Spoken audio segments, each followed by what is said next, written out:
You just realized your business needed to hire someone yesterday. How can you find amazing candidates fast? Easy. Just use Indeed. Stop struggling to get your job post seen on other job sites. With Indeed sponsored jobs, your post jumps to the top of the page for your relevant candidates, so you can reach the people you want faster. According to Indeed data, sponsored jobs posted directly on Indeed have 45% more applications than non-sponsored jobs. Don't wait any longer. Speed up your hiring right now with Indeed. And listeners of this show will get a $75 sponsored job credit to get your jobs more visibility at Indeed.com/kidsandfamily. Just go to Indeed.com/kidsandfamily right now and support our show by saying you heard about Indeed on this podcast. Terms and conditions apply. Hiring? Indeed is all you need. Hey, I'm Dr. Z and I'm a neurosurgeon. So that means long hours, early rounds, late nights, and everything in between. And through it all, I wear figs. Because they're built for what I do. Through the chaos, through the hours, and through whatever the day throws at me, they do their job so I can do mine. They're comfortable when it counts and functional when I need them the most. So where do you wear your figs? On shift, on call, on the couch in the break room, listening to this podcast? Wherever it is, they fit right in. And now listeners of this podcast can get 15% off their first order. Just head to wearfigs.com and use code FIGSRX at checkout. That's wearfigs.com, code FIGSRX. Are you ready to learn the 3 secrets to launching a successful podcast? Hi, I'm Bill, a recent client of the Podcast Mogul. If you've been thinking about starting a podcast but aren't sure where to begin, he's got you covered. He is hosting a free webinar where he will share the 3 secrets that can help you launch, grow, and monetize your podcast without any fancy equipment or technical headaches. Click the link in the show notes to save your spot now and let him help get your podcast off the ground. 20 years ago, I couldn't have done what I did in a small town like this one, but today I can. That's been the dramatic game changer, right? I may have, if I had had the tools 25 years ago, maybe I'd never left, but I didn't, right? Welcome back to Invest in Yourself, the Digital Entrepreneur Podcast. I'm, of course, your host with the most, Phil Better, and this is the season finale episode. And what an episode we have for you. Ladies and gentlemen, we have Dom Einhorn, the OG digital marketer who turned into an angel investor, and now he runs the largest rural startup incubator accelerator in the world, Unicorn. We talk about everything from his start to where he is now and how he ended up buying a rugby team and changing the philosophy of it. He calls it his 110-year-old startup, and my God, guys, there is so much knowledge packed into this. So I'm going to stop talking and let you guys listen to Dom Einhorn. I'm going to give you this time. Just give us a quick introduction about yourself, and then we'll jump into your story. So I'm Dom Einhorn. Thanks for having me on the show, Phil. Pleasure meeting you as well. I was born and raised in France. I'm half French, half German.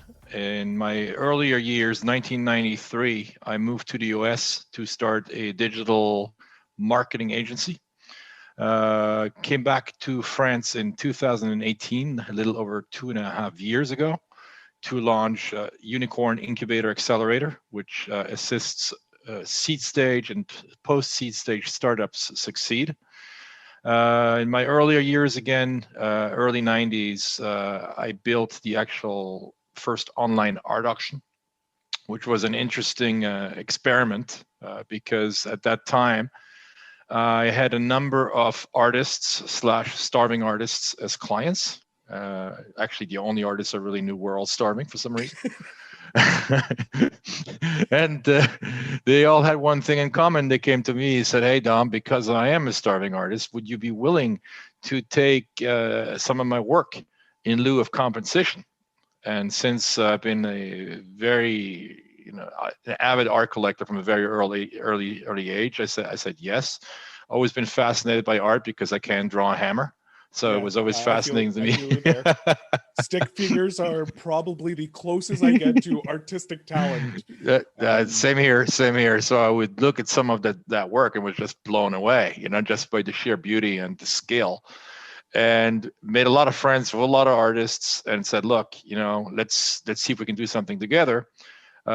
We started in the very early stages promoting it on news groups, because for those of you who are old enough to be around at that time, there was no such thing as the World Wide Web prior to 94, 95, Netscape 1.0, Mark Andreessen, who now runs Andreessen Horowitz.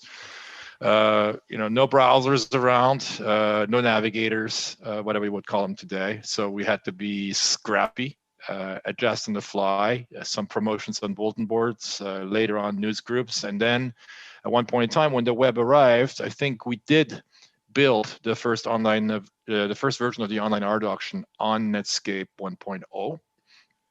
And I guess I was a starving web entrepreneur at that point in time. The easiest way to describe me: assisting starving artists, not necessarily the ideal combination. Starving people working together is going to find money, trust me. We were just more people being hungry, right? Mm-hmm. But at the end of the day, I received a phone call one day from a very prominent American magazine. I saw what you did, find it amazing, et cetera, et cetera. And they came and interviewed me. And a week later, I had 30,000 bidders on the starving website, right? So from one day to another, we were in the business of just representing artists, getting a little bite here and there from collectors, to being overwhelmed in terms of ratio between buyers and sellers. And, overnight, we were also in this amazing business of having to fulfill art with no idea what we were doing. Clearly, we were all in our early 20s at that time. We didn't know how to insure art, right? So we would send off stuff under glass, would break, get the complaint, but at scale now, right? So think stuff going wrong, but at scale, right? This is really what happened. Not one or two a week. It's like one or two an hour now you're going. No, we were packing up stuff at 4:30 in the morning, trying to scramble. And then the girl would take it, I'll wheel it to fortunately, the post office wasn't too far. Little wheeler, Amazon, Amazon 0.1, right? You helped Amazon show how to do it properly. That's what you guys did. That Bezos was watching you. I remember just sweating blood and tears. And then one day we get a call from a very prominent online art auction of making us an offer to buy us out. Wow. And it was a welcome relief, because we were just scrambling like you wouldn't believe. Victims of our own success. The artists ended up being very happy. We later on helped them all merge onto eBay. Mm-hmm. At the time where eBay was primarily selling Beanie Babies, if you remember those times. So art was a novel concept. But for example, we had one artist that had a limited edition of 1,500 prints, and they sold out in an afternoon in the very early innings. Novelty factor had something to do with that too, because I think he was one of, if not the first artist painter with limited edition prints on the site. And people were randomly searching for his stuff. At one point in time, it was on the front page, post Beanie Baby stage, and people were just eating it up. So early foray into that, sold out. And then we heavily, went into customer acquisition. Mm-hmm. As a digital agency in the travel space and in the financial services space. And we did that for the better part of 15 years. 1999, I started a finance site called Born to Invest with the number 2, which is still very much active today. Has sister apps. The Android app has about 250,000, 300,000 downloads. The iOS app, about 50,000. And in more recent years, last 6 to 8 years, I've gone from assisting startups to actually becoming an angel investor. So it's interesting because I think there is a gap in the market between startup entrepreneurs and investors, and I call it the expectation gap. Mm-hmm. Startup entrepreneurs are broadcasting on FM, the investors are listening to AM, right? So, and they just don't know what to expect from either side. They use different language and terminology typically, right? And it's very hard for them to communicate. That's one thing. That's one problem we're looking to solve in Unicorn. The other problem, pre-COVID now, is when we made the proactive decision to move away from a big city, in my case, Los Angeles, and go back home to France. I wouldn't leave Los Angeles to go to Paris, right? I knew with my wife, we said, look, this is a lifestyle first decision.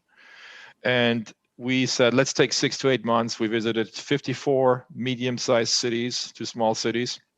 And we settled on Sarlat, Sarlat, in the southwest of France, 2 hours east of Bordeaux. And we fell in love with it. We actually had a secret list that we made for each other. And when we unveiled the list to each other, Sarlat was number 1. We didn't have to look beyond that. That was interesting. That's amazing. Yeah. And then we were, American saying is the pioneers take the arrows, the settlers take the gold, right? So we certainly took all of the arrows, but we stuck around long enough where we slowly started to become the settlers as well. The arrows didn't kill us, right? So today we are roughly inside of Unicorn, we're roughly 30 people hailing from 17 different nationalities, all over the place. That's the local town. I'd never seen anything like it, right? Small town of 9,000 people during the year, 3 million tourists a year. Interesting dynamic there as well. Yeah. Not so much so this year because of COVID, but we did have a heavy influx of French citizens going south from big cities like Paris, Lille from the north, Strasbourg northeast to come visit.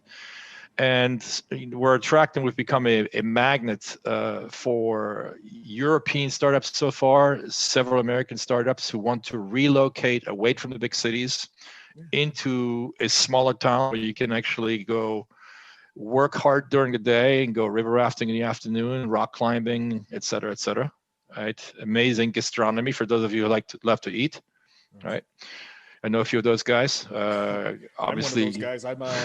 I'm a big guy, so if there's good food, you already sold me on it. Yeah. So this is France, and this is actually as French as it gets. It's as authentic French as you will find. It's a medieval town. It's been around for 1,200 years. When they filmed Luc Besson's Joan of Arc, which was filmed right here in Sarlat, the only thing they did, take the cars out. Everything else stayed the same. Wow, that's literally what they did.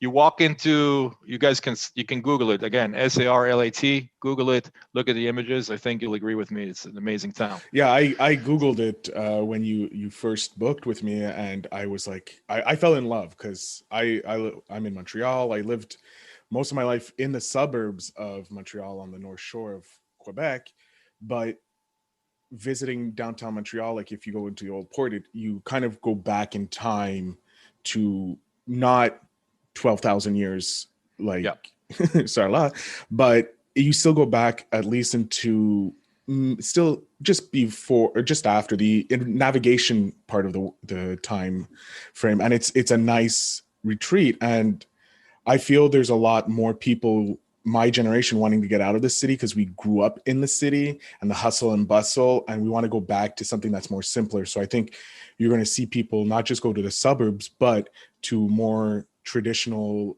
laid back ways of life that's been nearly the same for the last 7,000 years pretty much, So I really like seeing that you saw that trend and you're like, well, I'm just going to create an atmosphere that's going to help not only the local economy but future entrepreneurs like myself. It's very much the case, and I've been to Montreal many times. I have a lot of friends there, and when I go over there, I feel like I'm in Brittany, right? Especially down by the port. Similar type of food, a lot of French people go to Montreal, vice versa. People from Quebec coming to France, obviously, we have the same DNA, right? So there's something there that sticks.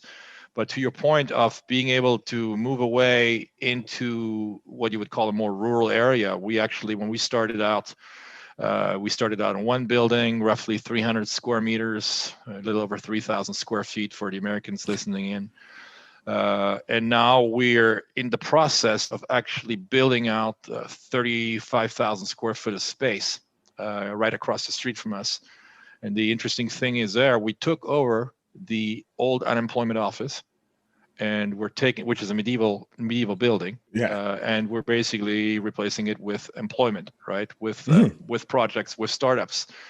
And what's happened is pretty interesting. We haven't actively marketed as of yet, I should say, because we had a lot of people who knew me personally, who knew the team, et cetera, who came down and wanted to work with us. We also have very soon a first public market exit with our first incubee in the AR/VR space. So when that happens, I assume it's going to make some noise. You let me know, and we'll release this episode very soon as it happens, so that you can get the buzz as well. That'd be great. Yeah, it'd be great. It's a company called XR Applied. That we started working with. It's actually was incorporated in the building I'm talking to you from. Wow. Right? So the seed is here. 10 months ago, during COVID, right? Early innings of COVID, and it's just grown by leaps and bounds. The delta between the last money raised last week and first money raised back in March or so is 100 to 1. So interesting dynamic, but maybe we just get lucky, right? You just never know. Hey, but just takes one lucky roll of the dice, like you. True. But blew it up. If I go back, pre-COVID, I'd say we would get 10, 15 bites from startups inquiring with us every single day. And today, a bad day is 50. A average day is 100. Wow.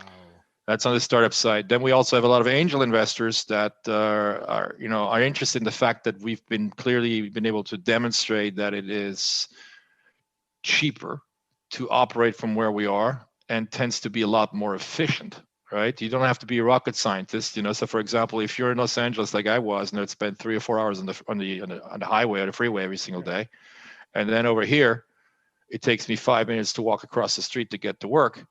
Right. So I have, for example, I brought back 2 of my best Panamanian engineers. I used to be in Panama at an office there between 2006, 2009.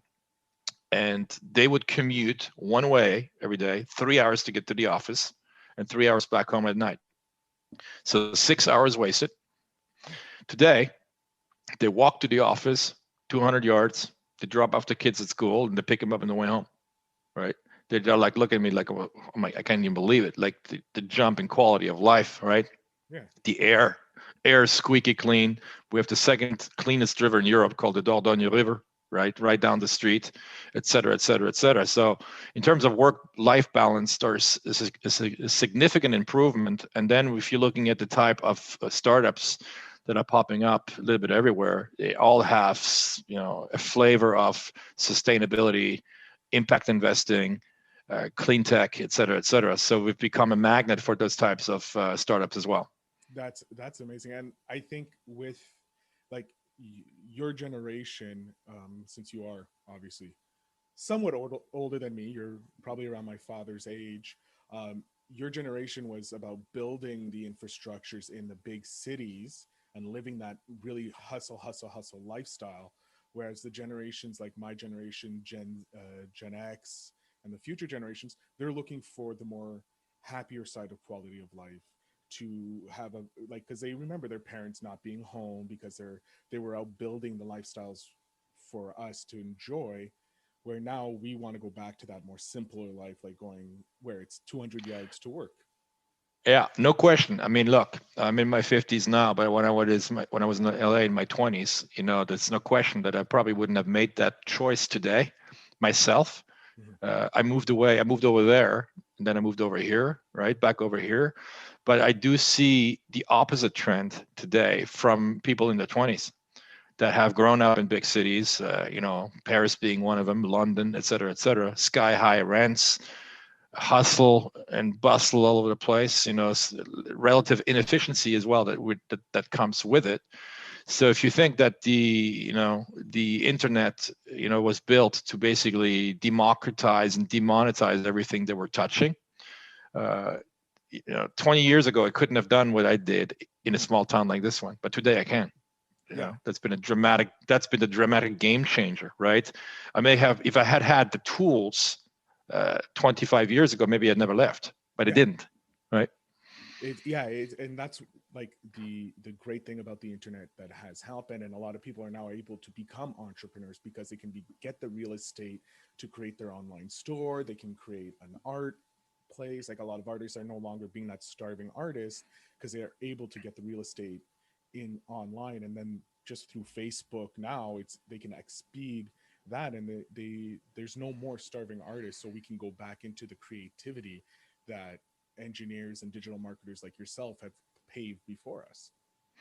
Yeah, it's a good point. Because if I think about just thinking back when you said like a lot of people are able to start businesses today, it brings me back to another point: the cost of actually launching a business. And going back to the idea that everything is rapidly being democratized and demonetized.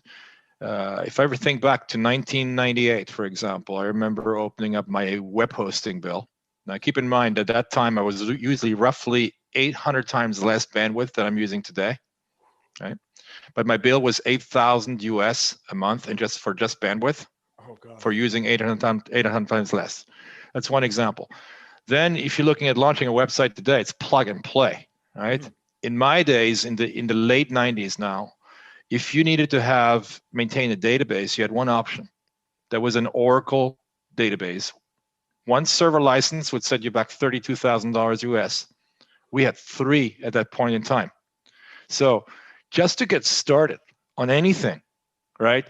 If you had raised less, forget about payroll, taxes, and anything else. If you had raised anything less than $500,000, you wouldn't even think about it. It's impossible, right? And today, all the services are free, right? So you can start a website for free. Your bandwidth is next to 3. No, people don't even talk about bandwidth cost anymore, right? It's now unlimited. It's unlimited, like, because it's pointless with, like, thanks to people, companies like Google and Amazon that invest so heavily in their infrastructure to make it cheaper for us. And then the other thing I think that's really happening right now, which is very exciting to me, is like you have projects like OneWeb or Elon Musk's Starlink, which will bring online the last mile of 2 billion people who are disconnected, who will be coming online over the next 12 to 18 months as a result of those technologies. So you have 2 billion incremental minds that will be connecting to the cloud and to the internet, and will actively participate in the resolution of services, of problems, right? Yeah. So imagine the combined sheer power of what that will represent, right? All of humanity within the next 18 months being finally connected. Very few remaining disconnected. People in the Amazon rainforest will have blazing speed internet access thanks to Starlink, right? Yeah. It will be, in my mind, it will be an absolute game changer in terms of progress as humanity. Oh yeah, I think COVID also, as bad as it was, also was an accelerator for that as well. Because no question. Because there's so many people now going online, becoming business owners, and seeing how easy it is, that now, pardon me, I think we're going to see also a lot of startups and new angel investors because they're becoming affiliate marketers or making millions of dollars there, or being digital marketers like you were a pioneer of. They're learning that now, and they're making millions, and soon they're going to be going over into the angel investing because they see what benefit it has. So by you pretty much creating this startup incubator, you're also, again, ahead of the curve. I think what you'll see post-COVID, and that I couldn't agree with you more than what you just said, is that as a result of COVID, now of course we all mourn the heavy human loss, et cetera, et cetera, et cetera. But what you will see, and especially in places like France, where some people in the population were just reluctant, afraid of jumping into the digital space, right? You have some people who just philosophically did not agree with that, right? I want to read my physical book. I want to be able to hold it, right? Nothing wrong with that. I understand. Every once in a while, I like to do that as well. Oh, yeah. But what I say that, especially in terms of bureaucracy, right? Of people having to physically go down to the town hall, right, to pick up the driver's license instead of digitally retrieving it. And now they're in a position for the first time ever where they cannot do that. They have no choice but to go through the internet to order food, to order anything, et cetera, et cetera, et cetera. And they realize, oh my God, I was afraid of something that is actually improving my life, right? The number of people that I've had to come to me, business people who said, wow, I had never used Zoom before, never used Microsoft Teams, I never used Google Meet, et cetera, et cetera, et cetera. This thing is amazing. And then coming back and telling me, I'm not sure why I used to fly across the country to just meet my people when I could just see them online and just work as efficiently. I'll never do that again. So you'll have some fundamental shifts in the landscape, in the economic landscape, and all of them tend to improve lifestyle and more than anything, improve productivity, right? And reduce our carbon footprint at the same time, right? We're seeing that, for example, with the travel, with travel right now. I'm not so bullish about a big rebound in the travel space, because I think if we had been stopped by COVID for 2 or 3 weeks, I'd say, sure, we're just going to bounce right back. Yeah. But for example, in France, we're literally in our 3rd confinement right now, right? And it's been going on for a year, right? So now it's been so long that you will create fundamental behavioral shifts in all of us, and we're not going to bounce back to anywhere what we thought it would be, and it's a good thing, right? Because if you can do, let's assume we had to meet for some reason, right? And it was like, okay, let's meet halfway in the middle of the ocean somewhere, right? Because you're in Montreal and I'm on the west coast of France, in Iceland, right? Let's meet in Iceland. And okay, let's assume we had done that for the last 5-6 years, once every month, and then we realized, oh my God, we're not allowed to, the planes are not flying. And we discovered this thing called Zoom, Microsoft Teams, any kind of web conferencing solution. And like, what the heck did we do, right? Yeah. Why? I can actually share stuff with you as easily as handing it to you. It's actually faster, right? Take a look at this. I can have WhatsApp open or another productivity tool open, right? File sharing, screen sharing, et cetera, et cetera. We will never do that again, right? Yeah. But again, the only reason why this is happening right now is because people just had no choice but to. Yeah. It was COVID was kind of needed for the technical shift so that we can go into a more sustainable lifestyle.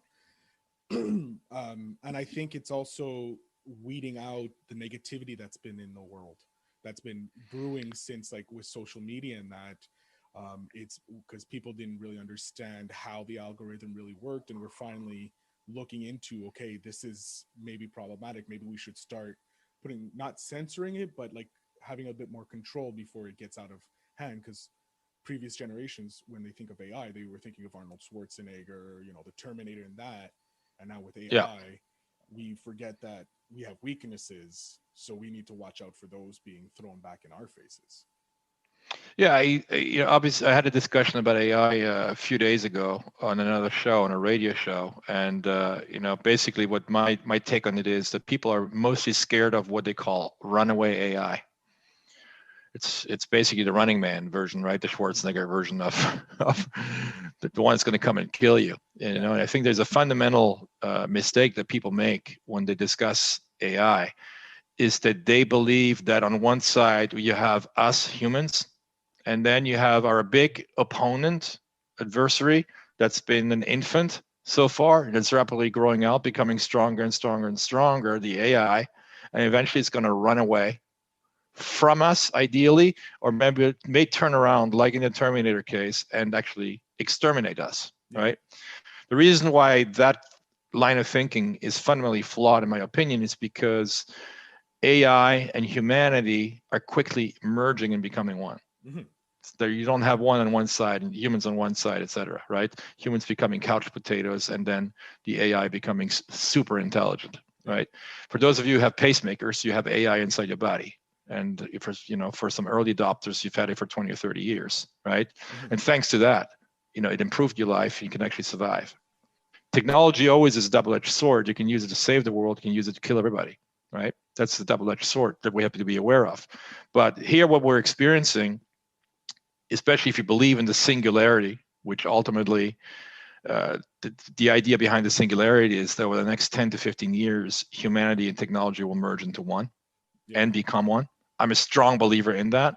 I'm a strong believer of what Ray Kurzweil has been predicting for many, many years, usually with extreme accuracy, thinking 30, 40 years ahead of us, that it's going to be here to improve our lives. Yes, we're going to have ups and downs. But if we look back over the last 1,000 years, how we've been using and leveraging technology, it's been to the benefit of mankind overall, aside from the wars, even wars.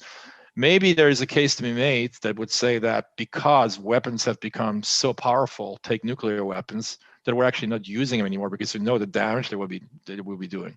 Yeah. So it's a great dissuasive effect, right? We can't use the weapons because we're going to kill everybody. Hence, we're not going to do it, including us. because it's going to come right back at us. We're going to be exterminated as well, right?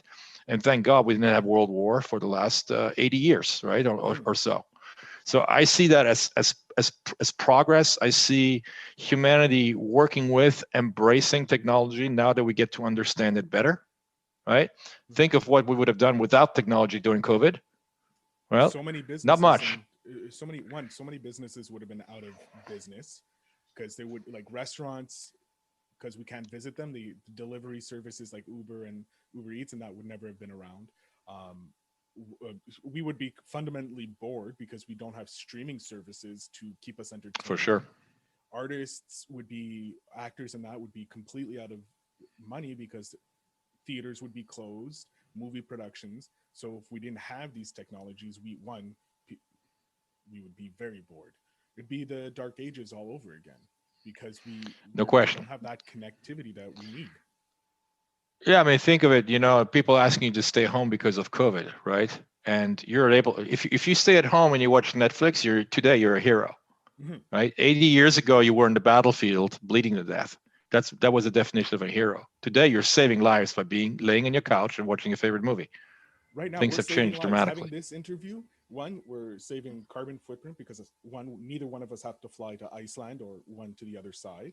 We're saving ourselves and saving our social bubble because we're not interacting. There's no risk of contracting any viruses or spreading the virus any further than just us. And we're gaining so much knowledge because you're passing knowledge of your life and the struggles and your future thoughts. Since you were a digital pioneer, your thoughts are very valuable. So I thank you very much for coming on the show and sharing it with my guests, with my audience. But you're increasing awareness of this other side of being an angel investor. Hey, if you have money, you can help the next generation build the next best business. So it's all positivity. Yeah, and on that note, I think on the angel investing side, you see dramatic shift as well. You see the ability of quickly being to identify a promising startup much faster. Again, I've been sitting on both sides of the desk, right? Yeah. So in my early stages, I was pitching investors, not pitching me.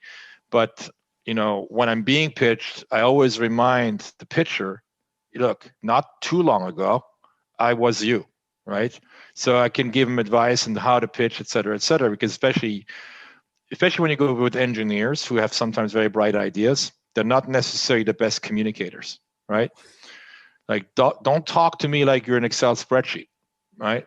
So try emotion, give me, some passion, show me. Yeah. And my mind has become very, very binary, problem solution, right? So don't invent a problem to create a solution for it, right? There's plenty of problems around that you can resolve as an entrepreneur, but don't invent them out of thin air, right? Because you see a lot of that as well, because it's so easy now to create any business and to follow your passion. Make sure your passion is directed towards the resolution of a problem that affects a lot of people, right? For those of you who want to become a billionaire, a very simple rule: help 1 billion people, and the rest will happen automatically, right? So think of so some people call it a moonshot, right? What is your crazy idea, right? But what is going to be the ultimate impact of that crazy idea on other people's lives? Forget about yours, because if it's highly positive on other people's lives, you'll make more money than you ever dreamed of. Bottom line. Even if you haven't figured out how to monetize yet, we have so many examples of that, right? So when Twitter launched, when Google launched, when Facebook launched, they didn't even have a business model, right? No. They had to artificially invent a business model to bolt on to their business. All they wanted to do is connect people, right? In the case of Facebook or Twitter. And in the case of Google, basically make everything searchable and create a verb to Google. But no way of making money, right? At one point in time, when you're burning through so much cash and you get the pressure from your investors, hey guys, it's nice being around, but maybe it's time to start figuring out how we're going to make some money here, right? So this was artificially bolted on to the general business, but there was no business model to begin with. They even said so. And it's amazing to think that, like, as long as you create something that's you're passionate about, as you said, money will come. Help people, and that will help you. And I've noticed that with my podcast, as I've been podcasting, I've been connecting guests that I have with other podcasts that I've guested on, because that helps build everyone else's business as a podcast. Because I look at podcasting as a business. This is a business because I wanted to make money and I want to help people. That's my main goal, to help people learn to be an entrepreneur, because I've always wanted to be an entrepreneur. And Yeah, I mean, bottom line is if you're helping people, you deserve to get paid. Bottom line, right? I mean, there's a big stigma with some entrepreneurs that I see about making money, right?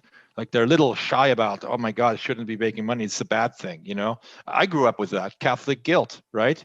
You throw your coin into the little basket, you don't take one out, right?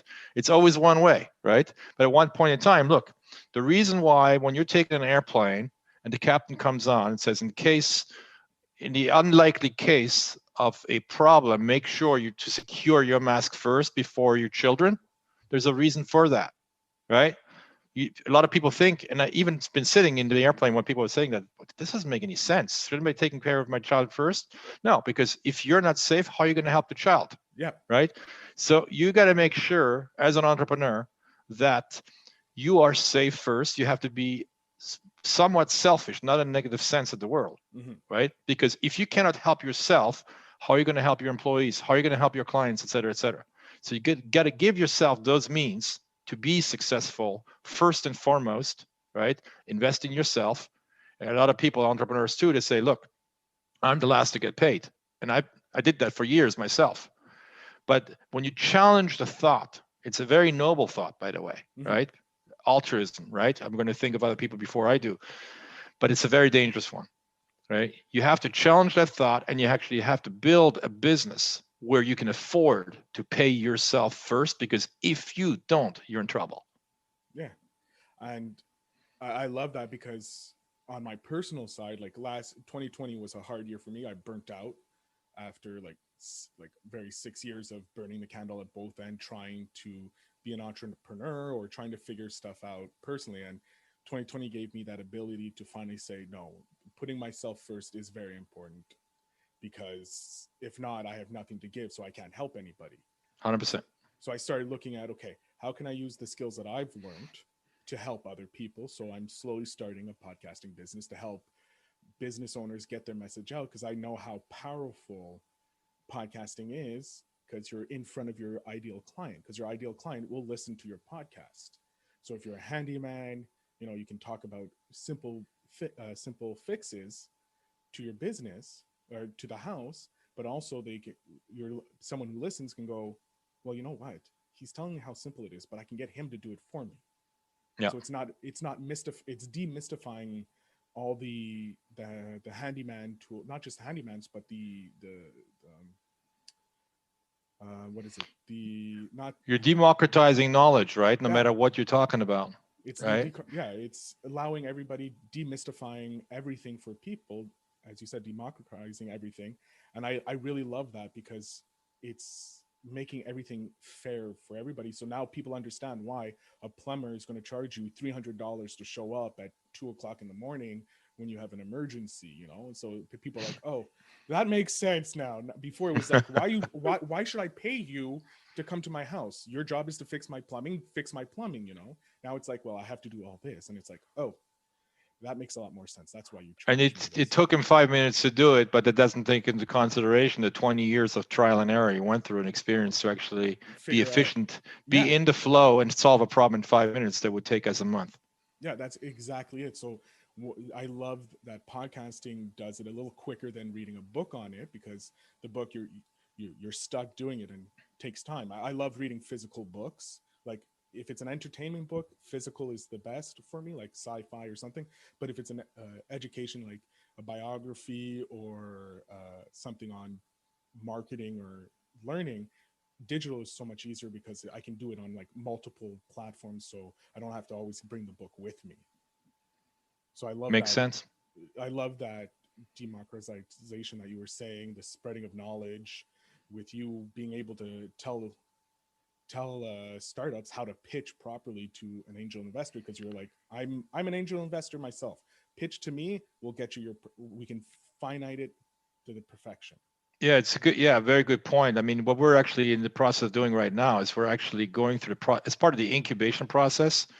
There is this element of education, of teaching people how to pitch themselves, right? So a lot of times, I mean, you find out very, very quickly if a startup is capable of doing that or not by asking him some salient questions left and right, and see how long he actually talks to express a simple unit of knowledge, right? Mhm. So if you ask someone, put him on the spot and say, hey, the elevator pitch or shorter in one sentence, what is it that you do? And a lot of people start struggling, right? But that's a learned skill. And actually, when you do that, it allows you to conceptualize much better in your own mind, become much more efficient at what it is that you're doing. And it goes via communication. If you can't communicate to me or to anyone else what it is that you're doing in one sentence, you have a problem that you need to resolve. And it's not that difficult to resolve it, but you have no choice but to resolve it if you want to be successful. So the other thing I'd like to focus on are hook points. So let's say you are in a conference, and off the stage, physical conference, off the stage comes the ideal investor that you'd like to have in your business. How are you going to get his attention? What are you going to tell him, right? How are you going to hook him within 2 or 3 seconds, because there's 20 more people waiting to talk to him, so that he pays attention to you. It doesn't say, thank you very much, have a nice day, right? Yeah. That needs to be taught. That is training. That's repetitive. We actually do drills where I have people around the table. I just, take the mitrailleuse, as we say in French, the machine gun, and just fire questions at them. And you have to learn how to come back to me like instantly with a response. Even if that response doesn't make much sense, give me one, and then we work through the process so it starts making more and more sense.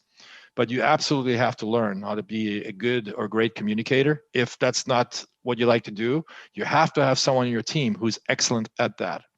And that person will become invaluable when it comes to actually dealing with the media, dealing with investors, and ultimately investor relations. Let's say you go through a crowdfunding route, which a lot of startups do, and you acquire 500, 1,000 investors. You don't want to let them out to dry.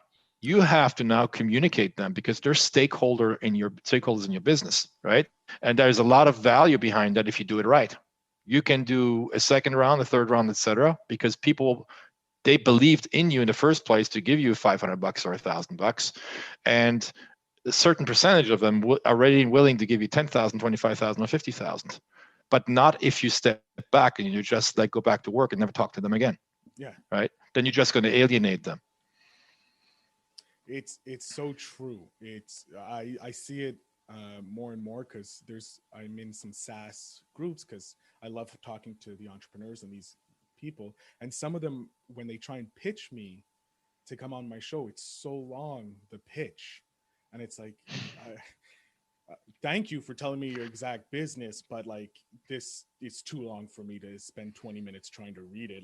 Give me something in a short paragraph, what value you're going to bring to my people, so I love working with them, helping them refine that pitch as well, at least for podcasting, or at least I go and pitch them to other podcasts, because I know what a podcaster wants, because as a podcaster. Yeah.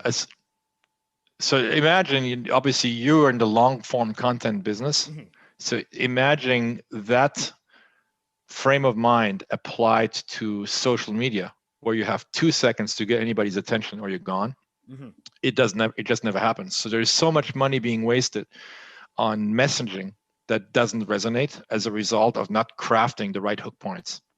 So I would recommend to all of the listeners here who are in the dating business to first and foremost focus on what those hook points are, consistently work them, refine them, track the different iterations of them. If you're running, let's say, a social media campaign or a Google PPC campaign, right? Use multiple variations, keep working your hook points, because very often all the digital marketers are doing are just looking at pure metrics, and they actually tend to forget about the message. Mm-hmm. Because yes, your click-through rate can be dramatically higher by using clickbait, for example. Yeah. But is it actually giving you what you ultimately want to look for? Even if the conversion is high enough, are you actually converting and acquiring the right type of client that you want to work with for the next 5 to 10 years? Right? So if you use clickbait, the answer is an unequivocal no. right? But if you have your core brand messaging clearly defined and you work your hook points and you say, okay, the best exercises to do is, look, I'm looking to acquire a customer here with this campaign. And on the other side, I want that customer to be around with me and still keep buying from me 5, 10, 15, 20 years from now. Okay. What would I tell them today that I would be proud of to remind them of 5, 10, 15 years from now and say, hey, you remember how we first met? You clicked on a Google ad that said this, right? Instead of saying, hey, John, after 2 weeks before he's gone, you clicked on clickbait. That's how I got you by mistake, right? I duped you into trusting me. That's not authentic. That's not conducive to a long-term relationship. Imagine it's a dating ad and you meet your future wife like that, right? And you are deceptive. You're 5'7", you say you're 6'7", et cetera, right? Whatever it is you're using, trickery, to get that conversion, in this case, a dating conversion, ultimately it's bound to fail. It's no different in everyday business. And I love how you brought in the dating and showing that it learning a skill in one area will be able to be beneficial to ultimate your whole life. Like if these startups learn how to pitch properly to angels and investors, they'll learn the communication skills necessary to meet new friends or meet their potential wife or partner in the future. So it's learning one skill in business can be placed anywhere else, as well as learning skills outside of business can be placed into your business. And then beyond the conversion is ultimately to become, for your ideal investor in this case, to become your advocate. Because every investor that I know, including myself, we all have large networks, right? Yeah. So if your message resonates with me and if you're authentic and you're living by that message day to day, I'm going to let every one of my investors know about you. So your acquisition cost now becomes zero. You may have acquired me, and by way of acquiring me, you're going to get 5, 15 guys as investors in your company as well. A whole different ballgame. I see the same thing in podcasting or in any fandom. Your core 1,000 fans or listeners, those are your diehards. Those are the people that will tell everybody about your podcast. Well, anything you say, they'll do. They'll like your messages. They'll share your messages. They'll rate. They'll do everything. So, like you said, as long as you're authentic in your pitch and that to your investors, the investor will get all the other investors you need because they want to see you succeed because you've helped them and they want to help their friends. I think as digital marketers, we've all made this mistake before, where we believe that we have to take on a different persona. We have to be actors, right? If I look back over the last 25 years, it was one of my personal fundamental mistakes that I made, where I thought I would have to wear 25 different hats to get my message across to the right type of people. And it's exactly the opposite, right? Today, everything that we do, for example, with Unicorn is 100% built around authenticity, right? So for example, people won't see this unless we broadcast it, but here's my business card, right? You see it's rustic because we're in a small town with a lot of wood, right? In the middle of the woods. That's what I call authenticity. Try to be yourself, not someone else, right? Don't be an actor, right? The more you come across as yourself, the more you sell yourself, especially in these times of COVID. People seek human connection, whether they agree with you or whether they disagree with you. I'm very, very blunt about many, many topics. And I guess as you get older, some of you will realize, your tolerance for not being so and being politically correct, so kind of like leave it behind because you just end up not caring anymore. And as a result of behaving like this, I've actually attracted more and more people, including people who don't have the same line of thinking, who actually believe in something completely opposite. So you know what, Dom, I respect what you just said. I radically, dramatically disagree. Here's the reason why. But I actually commend you for actually speaking your mind and not deviating from your core, right? It's so true. I've seen that too, and some of my good friends, they may be politically, ideologically different than mine, but because they stick to their guns and they don't waver, I'm able to be friends with them. We don't talk politics or we don't talk things we disagree with, but we have a respect, and I think that's been lacking because a lot of people have been playing that charlatan and have been the snake oil salesman as well. And so a lot of people are now looking for the authenticity that we had pre-social media, pre the internet age. Yeah, and I think a lot of people try to actually find that, and it takes a little bit of time, right? So I see, especially younger people struggling with finding their voice, finding their authenticity, and there are a few hacks to actually find it. And the most important one in my mind is try to drill down on what's your passion.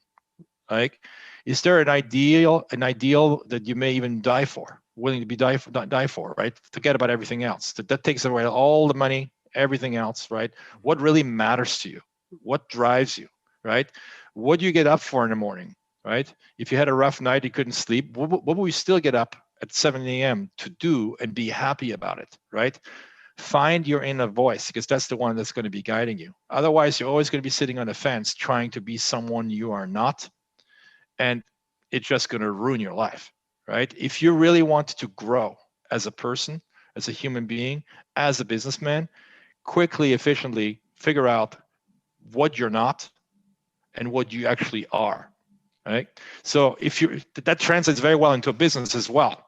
When I, for example, ask reps, and I explain to them, look, today when people are searching online, they're not telling you, go search for it online. They go Google it. Google's become a verb. Mm-hmm.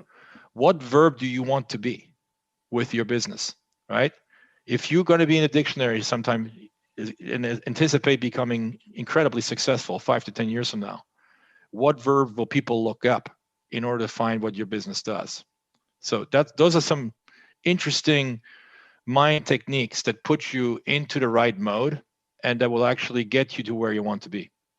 That's more value than I thought I was going to get. I wanted to ask you more questions about your ownership of a rugby team, but good.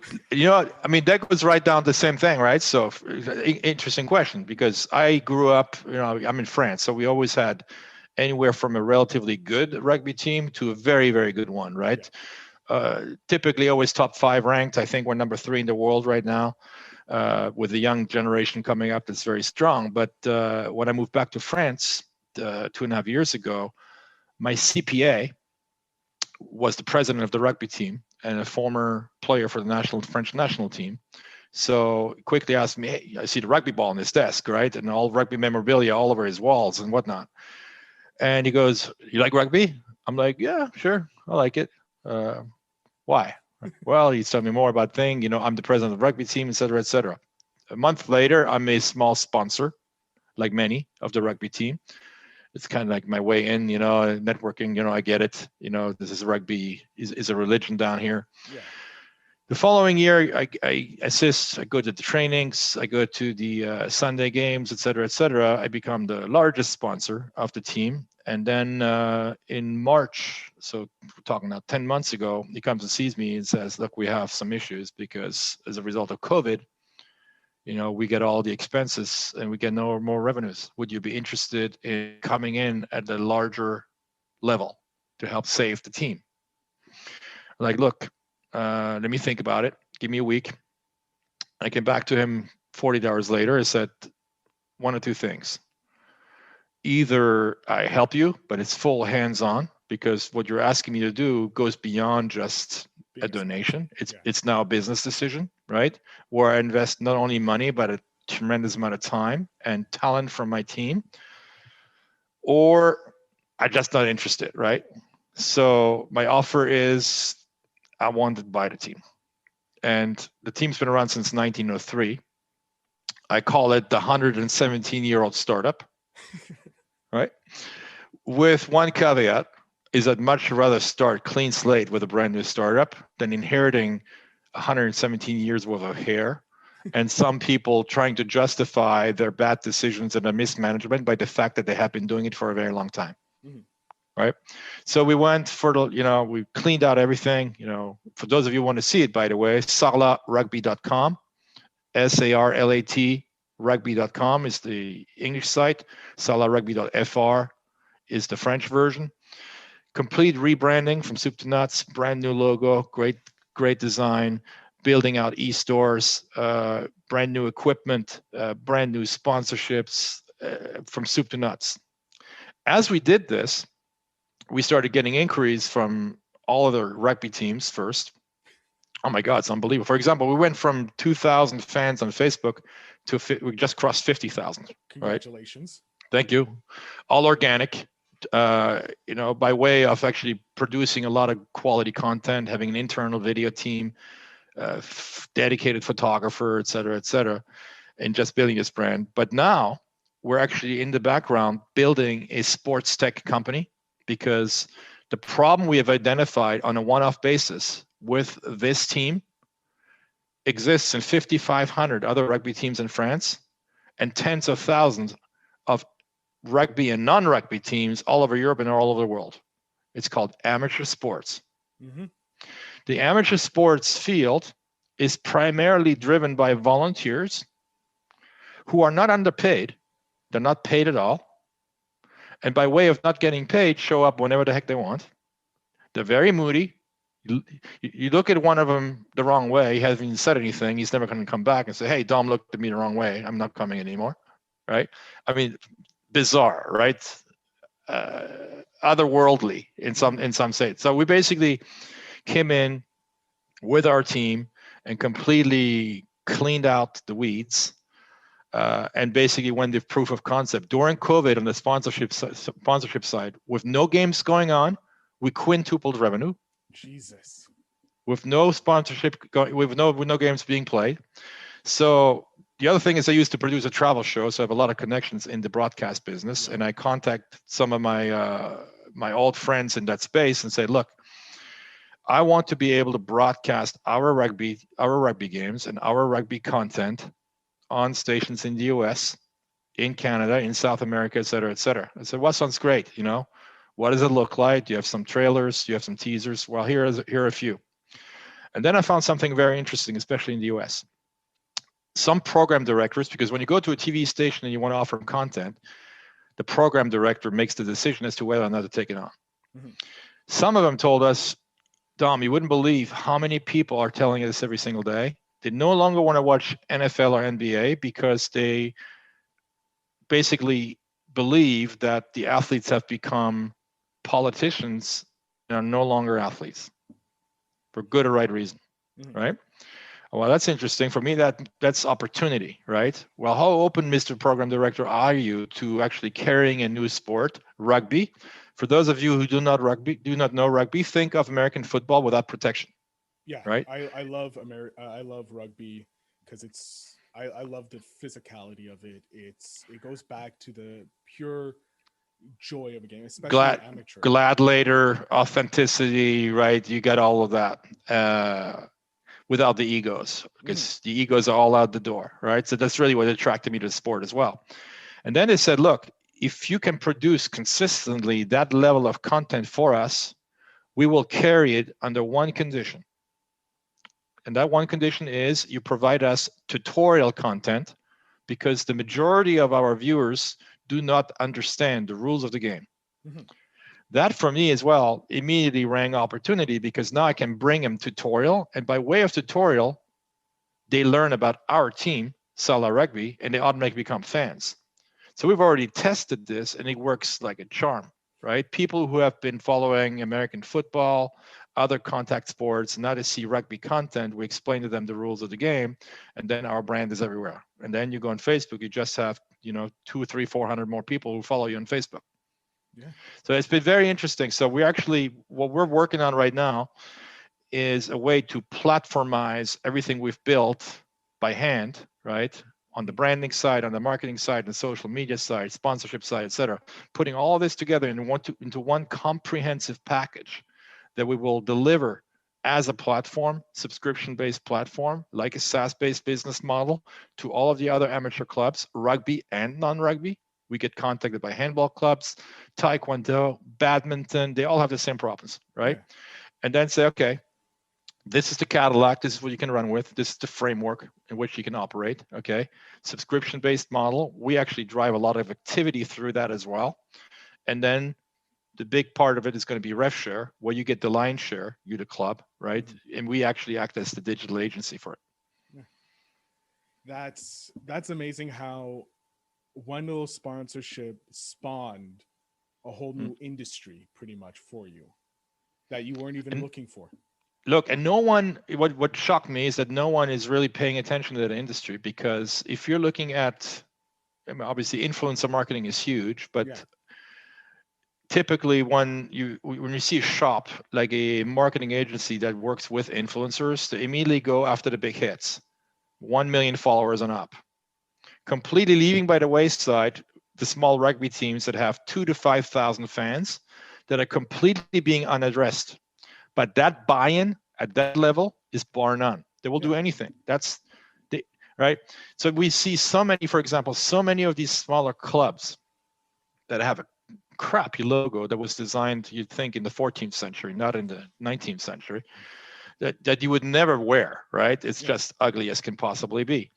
They have a website that looks like MySpace in 1995 or worse, you know, with the snowflakes coming down and the Christmas lights blinking.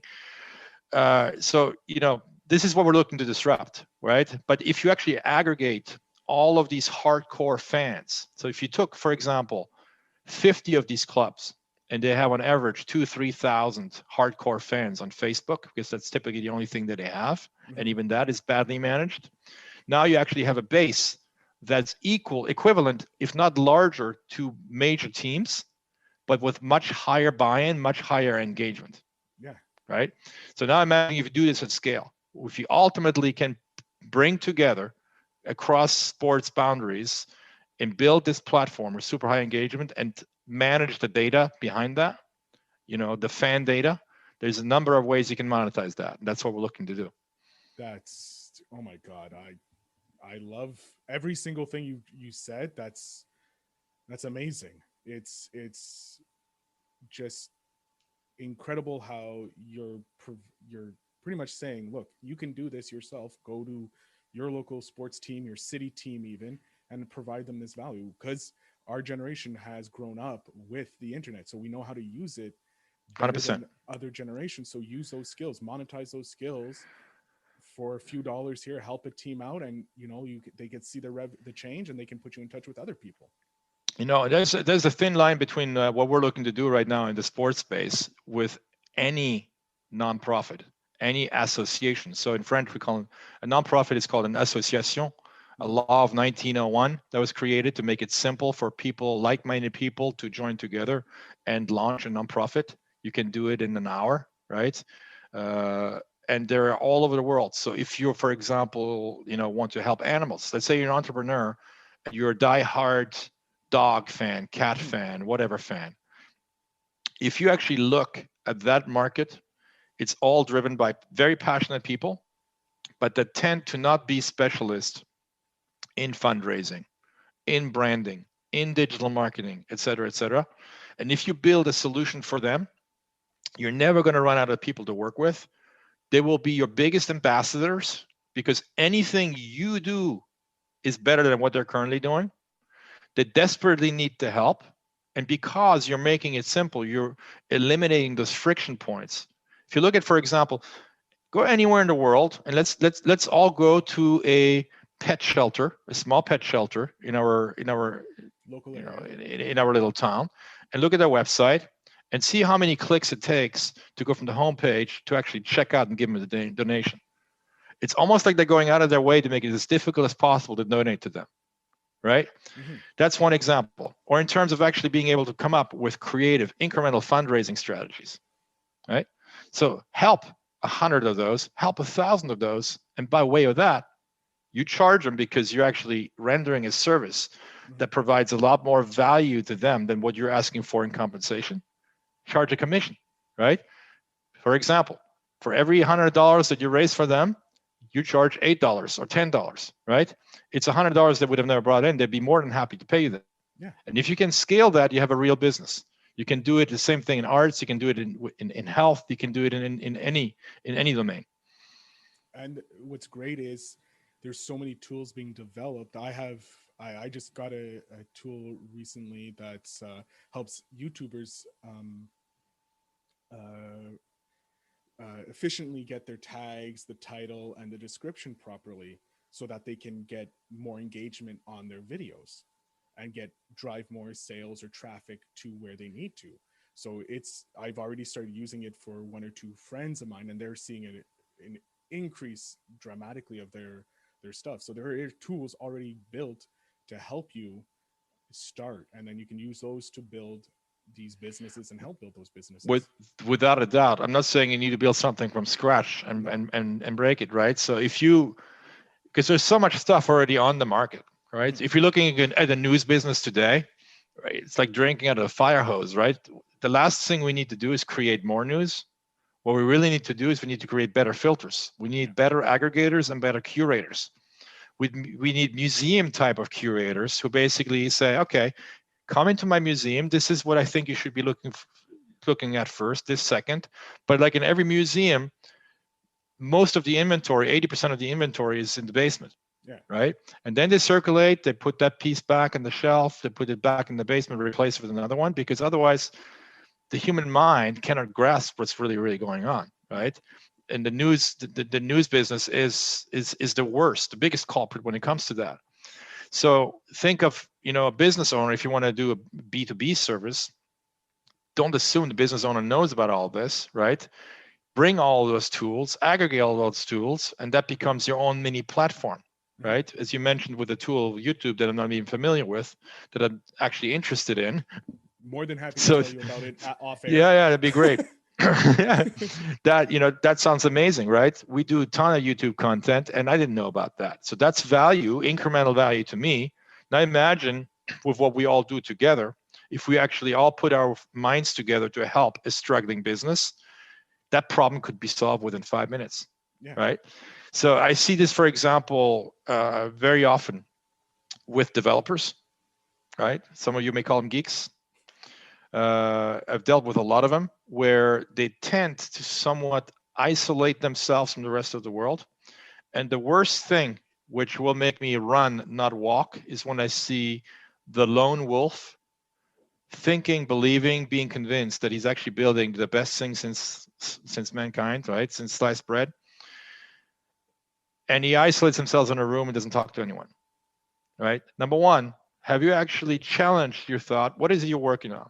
Because in 5 minutes, I can probably show you that what you're working on has already been built. Mm-hmm. And that big ego check, oh my God, no, nothing has been built like this because I'm the best developer since sliced bread, right?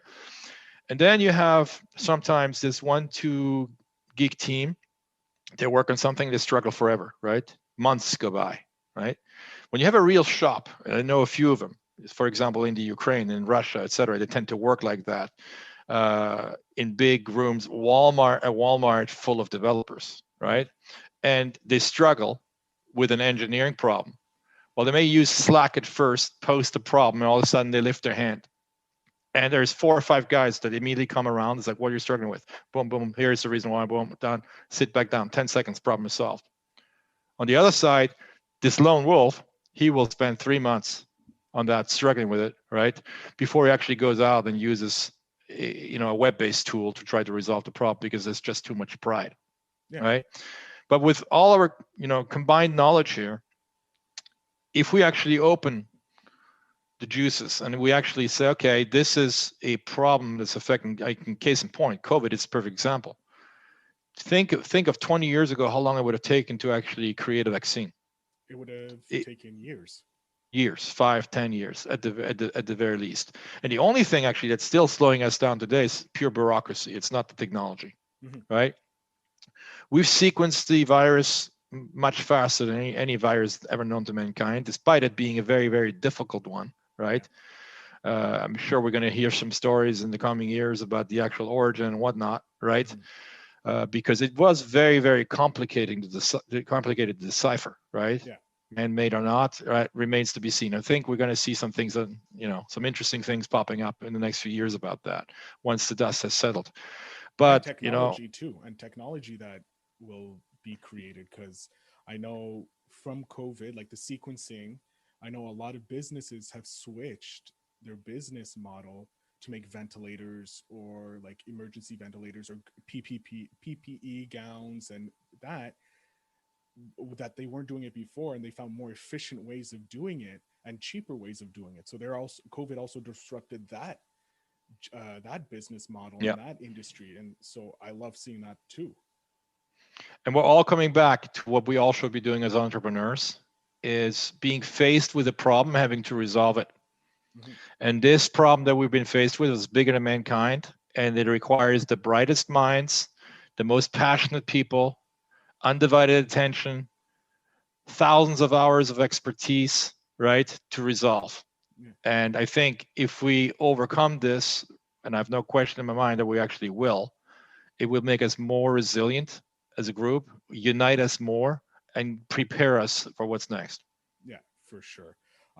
Dom, we're just over an hour. I would love to continue talking with you more, but I do have to cut it short. So I'm going to give you 5 minutes. Let us know a bit more detail about Unicorn and everything else you have going up on yourself. Just give me a second here. You are good to go. It's all yours, sir. Thank you. So for those of you who want to know more about what we do at Unicorn, you can go to unicornincubator.com. That's unicorn with a Q. My last name is German. Einhorn means unicorn in German. Obviously, for those of you who know what a technology unicorn is, you probably you know the definition for a long time. So we incubate, accelerate startups into technology space with paying a bit attention to AI, AR, VR, fintech, educational technologies, recently agri-tech, and a few more. Feel free to reach out to me on LinkedIn, Dom Einhorn, that's D-O-M. Last name is spelled E-I-N-H-O-R-N. I'm on LinkedIn, I'm on Facebook. Interestingly enough, on October 1, 2, 3, the weekend of Friday through Sunday, I'm inviting Phil and all of you want to come along to a beautiful trip to France for the Startup Super Cup. As we speak in the background, my engineers are launching the website, startupsupercup.com. It will be a marquee tech investing event that will unite 1,000 plus angel investors, 100 plus media, including podcasters like Phil. What else? We have 80 funds showing up, potentially the next president of South Africa, and a few other luminaries. Juliet Foster, former BBC presenter, will be hosting the roundtables at the event. So a star-studded lineup of speakers in a confined environment, small town where people cannot run away from you and go somewhere else. You'll definitely find the people you want to talk to. Again, it's October 1, 2, 3 of 2001. For more information, go to startupsupercup.com.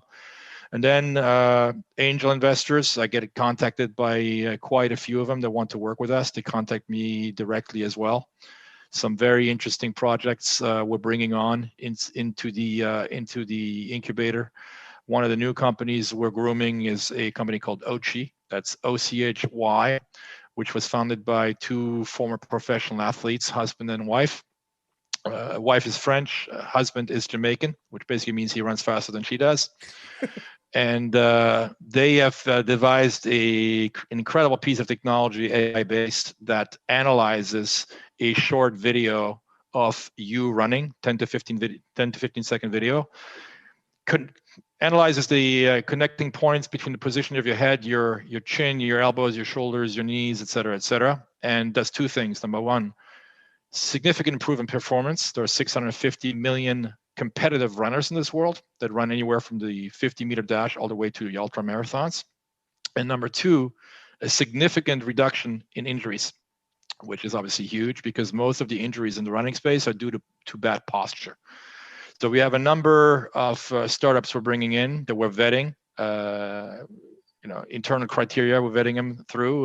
The first thing we look at when we bring in a startup as well is how quickly can we add value to what they're doing already without having to take over their business, right? Mm-hmm. They are in the driver's seat.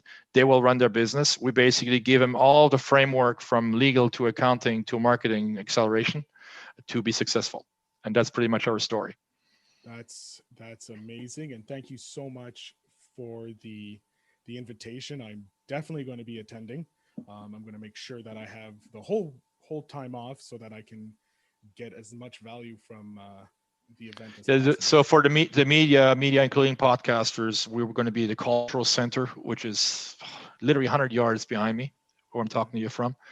And there will be the ground floor will be reserved. There will be booths there to do podcasts, to grab the people. Again, it's very self-contained. You can talk to angel investors. You can talk to business angel networks, people leading them. You can talk to politicians that are very much entrenched in the startup ecosystem, especially in the French tech startup ecosystem. We have senators, ministers. I mean, you probably produce, 200 hours of content. So again, Dom, thank you very much. All the show notes will have all the links to his accelerated, his businesses, plus I'm sorry, I was so stunned by the offer. I forgot the name of the event that's going on in October. The Startup Super Cup. The Startup Super Cup will be in the show notes. It's probably going to be the top one. I'm going to make sure it's the top one because it's an invitation to podcasters. So please, if you're interested, go check it out, sign up. Dom, I'm looking forward to meeting you in person when I come over. Thank you again for the invitation. Sure.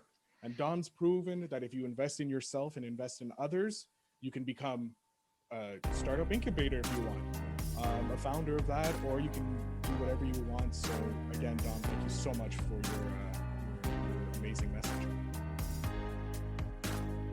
Thanks for having me, Phil. Hey guys, first of all, I want to thank Dom for that generous offer that he's giving all podcasters who listen to the episode a chance to be part of the media at the Startup Super Cup. It is going to be an amazing event. I'm looking forward to it. My tickets are booked.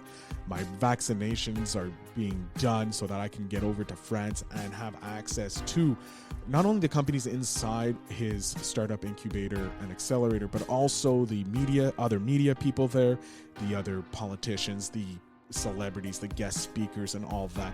This is going to be one of the biggest events in my life that I'm going to be attending, and I hope to see you guys there. On even a bigger note, for my company, the Feel Better Inc. production for podcasting, or podcast production actually, has teamed up with Dom's company, Unicorn, to create a podcast network for all the companies inside Unicorn, but also for the rugby team and other projects and other clients that he has. So I'm looking forward to that. Stay tuned to hear more about that in later episodes, but also if you're connected to me on Facebook, you'll definitely see it there. Ladies and gentlemen, I want to thank you so much for listening to Season 2 of Invest in Yourself, the Digital Entrepreneur Podcast. Season 3 is probably going to be rolling out within a week of this episode, so stay tuned to that. We have some amazing guests. But again, thank you very much to Dom Einhorn, all my guests in Season 2, and to you, the listeners. Thank you for keeping this podcast going. And remember, always invest in yourself, because you never know what the future can hold.